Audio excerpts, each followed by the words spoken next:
बहुत ही special dish बनाने जा रहे हैं। जी हाँ, हम लोग आज हलीम बनाएंगे। हलीम एक बहुत ही ज़बरदस्त और मज़ेदार डिश है और बहुत ही न्यूट्रिटिव है। हलीम को दलीम भी बोलते हैं। मेरे ख्याल से हलीम का नाम लहीम होना चाहिए था, क्योंकि इसके अंदर गोश्त होता है और दालें होती हैं। तो लहीम जो होता है वो बेसिकली वो प्रोटीन के लिए वर्ड है। लहम माने होता है गोश्त। उर्दू में प्रोटीन को लाहमियात बोलते हैं। तो क़ायदे में तो लहीम होना चाहिए, लेकिन जो भी कॉमन है वही हम यूज़ करेंगे वर्ड। तो हम हलीम ही कहेंगे या दलीम भी कह सकते हैं इसको। इंडिया पाकिस्तान में बहुत मशहूर है। इंडिया में हैदराबाद में और बंगाल में दोनों जगह ही, और वैसे भी नॉर्थ इंडिया में बहुत जगह मिलता है। और हैदराबाद का हलीम तो बहुत ही मशहूर है। मैं आपको इसकी एक बहुत ही स्ट्रेट फॉरवर्ड रेसिपी बताऊंगा। आप वीडियो को पूरा देखिएगा और इसको रेसिपी को फॉलो करिएगा। कोई भी पार्ट इस वीडियो को मिस मत करिएगा, नहीं तो आपको कुछ न कुछ चीज़ छूट जाएगी। तो आइए हलीम बनाते हैं। डिटेल रेसिपी मैंने डिस्क्रिप्शन में भी दे रखी है, आप वहाँ से भी इसको देख सकते हैं।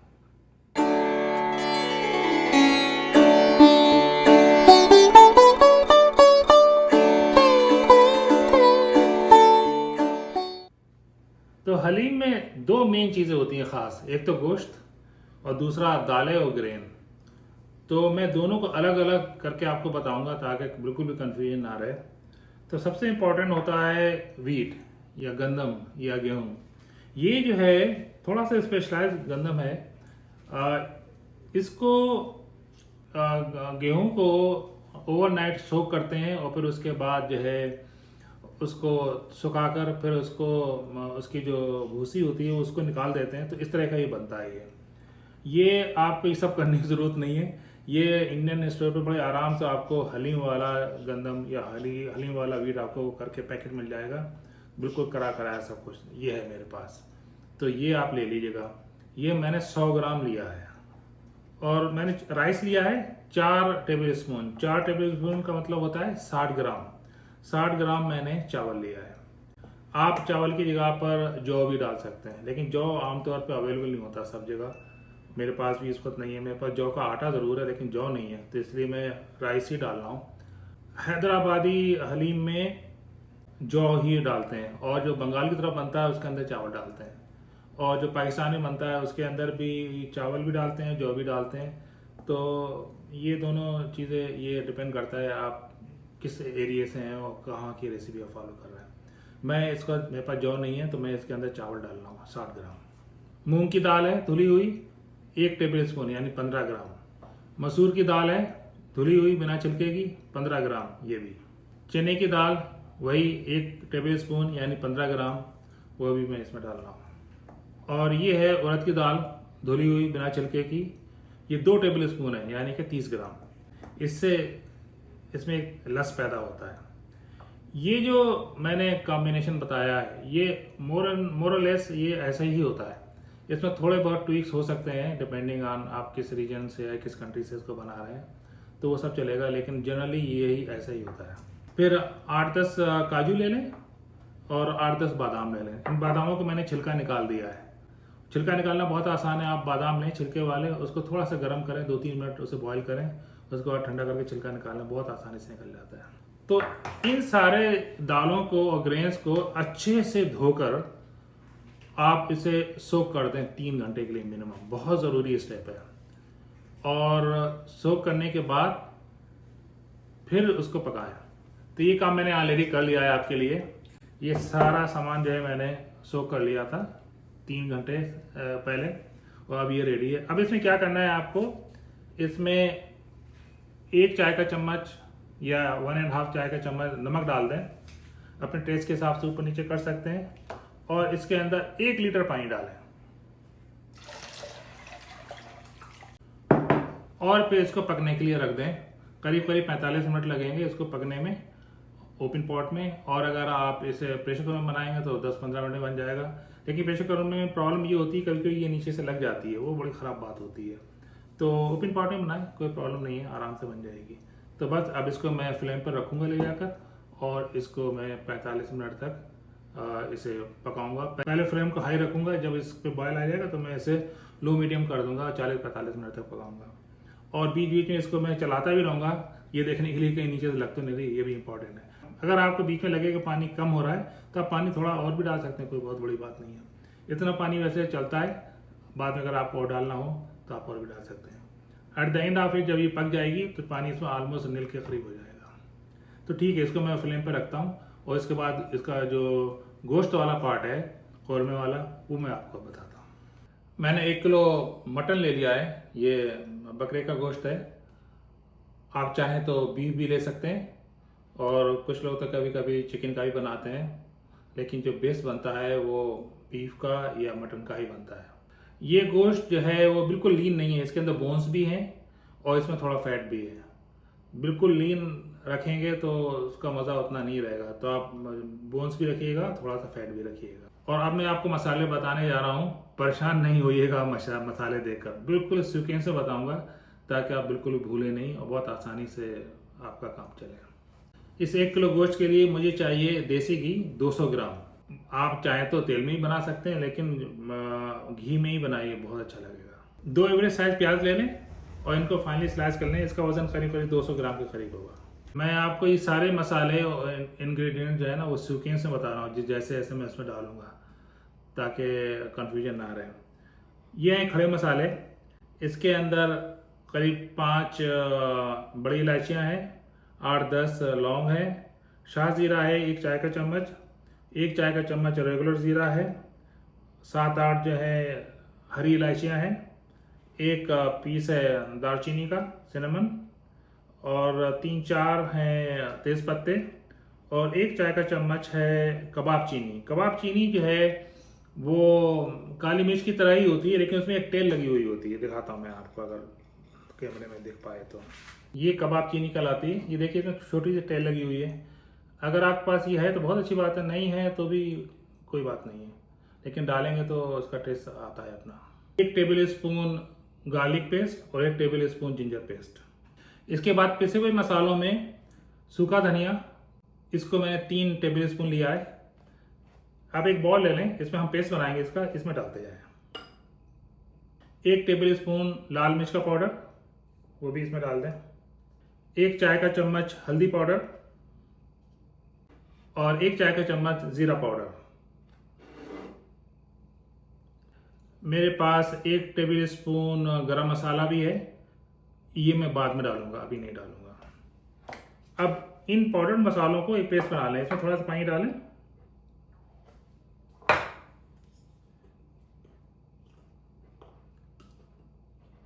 दो चाय के चम्मच हैं हमारे पास नमक के, अपने टेस्ट के हिसाब से आप ऊपर नीचे कर सकते हैं। 200 ग्राम मैंने दही लिया है, ये भी मैं इसके अंदर डालूंगा। इसको आप अच्छे से मिक्स कर लीजिएगा। 1 कप फ्राइड अनियन ले लें, ये करीब करीब 50 ग्राम के करीब है बाय वेट। आमतौर पे ये स्टोर में मिल जाती है, किसी भी इंडियन स्टोर में मिलेगी।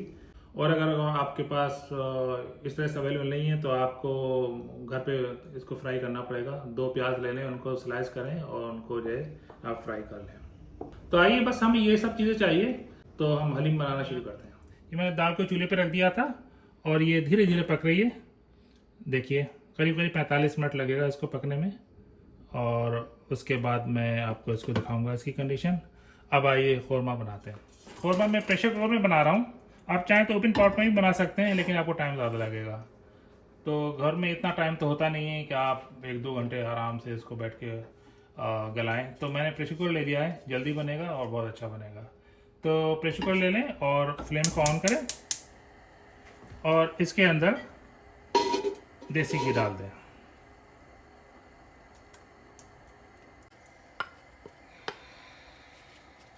अब ये घी गर्म हो गया। अब इसके अंदर हम ये जो गर्म मसाले थे खड़े वाले वो हम इसके अंदर डाल देते हैं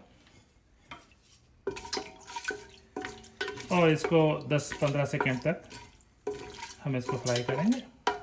अभी गरम मसाले हमारे फ्राई हो गए। अब इसके अंदर प्याज डालेंगे और इस प्याज को लाइट ब्राउन होने तक फ्राई करेंगे। अब ये प्याज हल्की सी ब्राउन होना शुरू हो गई है और इस टाइम पर मैं इसके अंदर गोश्त डालूंगा और फिर उसको भूनूंगा।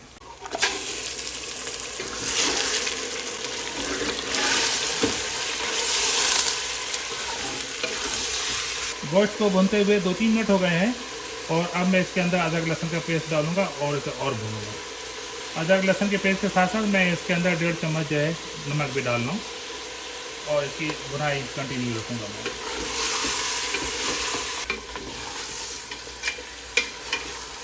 अब इसको भूनते हुए 3 मिनट और हो गए और अब मैं इसके अंदर ये जो पाउडर मसालों का मैंने पेस्ट बनाया था वो मैं इसके अंदर डालता हूँ। अब इसके अंदर सारे मसाले पड़ चुके हैं और देखिए कितनी अच्छी तरीके से भुनाई इसकी हो चुकी है। और अब मैं इसके अंदर डालूँगा 200 ग्राम दही जो मैंने बहुत अच्छे से मिक्स कर लिया है। इसको मिक्स कर दें अच्छे से और इसके अंदर कुछ हरा धनिया डाल दें। बहुत बारीक काटने की जरूरत नहीं है, ऐसे बड़ा बड़ा तोड़ दें वो इसके अंदर डाल दें। इसको भी मिक्स कर दें। अब इसके अंदर आपको पानी डालना है और फिर इसे गलाने के लिए रखना है। मैंने इसमें 1 लीटर पानी डाला है और इसके बाद मैं इसे बंद करके 45 मिनट तक प्रेशर कुकर में पकाऊंगा। अगर आप इंडिया पाकिस्तान में रहते हैं तो वहाँ बकरा थोड़ा सा सॉफ्ट होता है तो 30 मिनट में गल जाएगा। एम जो है हमारा वो ये है कि हमें गोश्त को बहुत अच्छे से गलाना है। आइए इसका ढक्कन बंद करते हैं और इसको 45 मिनट तक हम पकाएंगे।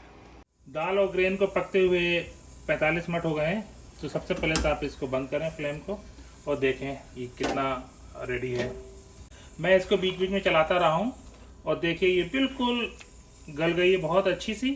और अब मैं इसको थोड़ा सा ठंडा करके फिर मैं इसे चॉपर में डालकर इसको पीस लूँगा। तो बस इसको मैं अभी उतारता हूँ यहाँ से और इसको ठंडा करके पीसता हूँ। 45 मिनट्स हो गए हैं और अब देखते हैं हम गोश्त हमारा कितना गला हुआ है।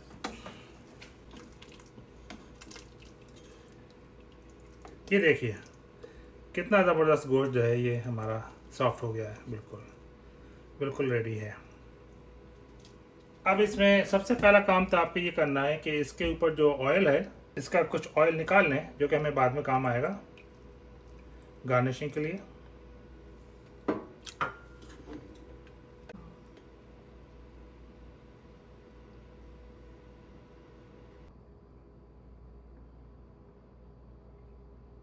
तो ये हमने कुछ ऑयल निकाल लिया है, ये हमें बाद में काम आएगा गार्निशिंग के लिए।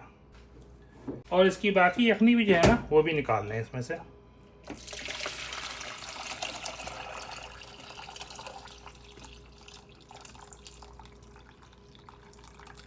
अब इसमें से जितना भी बड़ा बड़ा गरम मसाला है ना वो भी निकाल लें सबसे पहले। जैसे इलायचियाँ थी ये निकाल लें, दालचीनी है, ये है, तेज़ पत्ते हैं, जितने भी आप निकाल सकते हैं वो निकाल लें। इनका काम पूरा हो गया है और अब हम इस गोश्त को मैश करने वाले हैं। अब ये गोश्त बिल्कुल क्लीन है। अब इसके अंदर से हमें हड्डियाँ इसकी निकालना पड़ेंगी। तो हड्डियाँ सारी निकाल लें इसमें से। बड़े आराम से हड्डियाँ निकल रही हैं क्योंकि गोश्त बहुत ज़्यादा गला हुआ है। हमने इसमें से इतनी हड्डियाँ निकाल ली हैं और इन हड्डियों को हम डिस्कार्ड कर देंगे। इनका सारा जूस निकल चुका है और अब ये जितना भी गोश्त बचा हुआ है सिर्फ गोश्त ही गोश्त है। और अब हम इसको एक मथनी से बिल्कुल मैश कर देंगे। वैसे तो ये इससे भी मैश हो रहा है, मैं मथनी से करूँगा मैश। तो इस मथनी से मैं इस गोश्त को बिल्कुल ही मैश कर दे रहा हूँ। अभी मैंने इसको मैश कर दिया, अभी मैं इसको और मैश करूँगा, लेकिन उस बीच में मुझे कुछ चीज़ें डालना है। तो ये मैं गरम मसाला डाल रहा हूँ 1 टेबल स्पून इसके अंदर। मैंने पहले इसलिए नहीं डाला कि इसकी खुशबू उड़ जाती है बहुत देर पकने से, इसलिए मैं बाद में डालता हूँ। और ये 50 ग्राम फ्राइड अनियन है, ये इसमें डाल रहा हूँ मैं। और ये 4-5 हरी मिर्ची मैंने ली थी वो मैंने काट ली थी, वो मैं वही डाल रहा हूँ इसमें। और ये पुदीना और हरा धनिया ये भी मैं इसके अंदर और डाल रहा हूँ। और अब मैं इसको दोबारा से घोटूँगा अच्छे से। अब इसके सारे फ्लेवर जो हैं बहुत अच्छे से इसमें ब्लेंड होंगे। देखिए इसकी क्या ज़बरदस्त मैशिंग मैंने की है। इसको मुझे 10 मिनट हो गए हैं इसको मैश करते हुए और इसको मैंने इस तरह से किया है। इसके सारे रेशे बिल्कुल अलग अलग हो गए हैं और कोई भी बोटी सलामत नहीं है। और देखिए कुछ इस तरह की नहीं बनाई जाती है। अब मैं इसके अंदर जो हमारी दाल पकी हुई थी वो मैं इसके अंदर मिक्स करूँगा और फिर इसकी यखनी इसमें डालूँगा और फिर उसके बाद मैं इसे कुछ देर और पकाऊँ।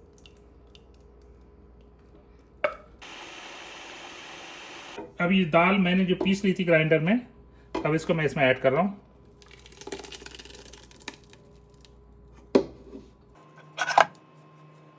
अब इसको मिक्स करें इसमें, और इसके अंदर ये जो यखनी थी थोड़ा थोड़ा करके डालते जाएं, मिक्स करते जाएं।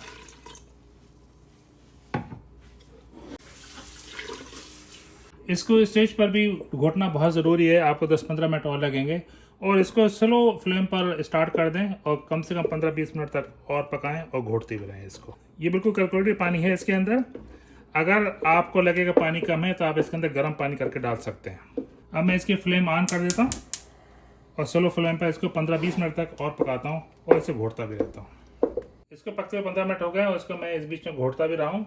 अब देखिए कितना ज़बरदस्त इसमें लस आया है, क्या बेहतरीन रेशे आए हैं इसके अंदर। अब मैं इसको आपको सर्व करके दिखाता हूँ।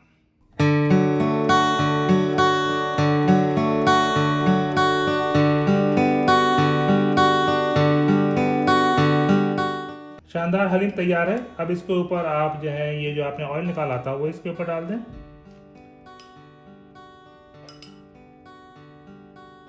और फ्राइड अनियन डाल दें।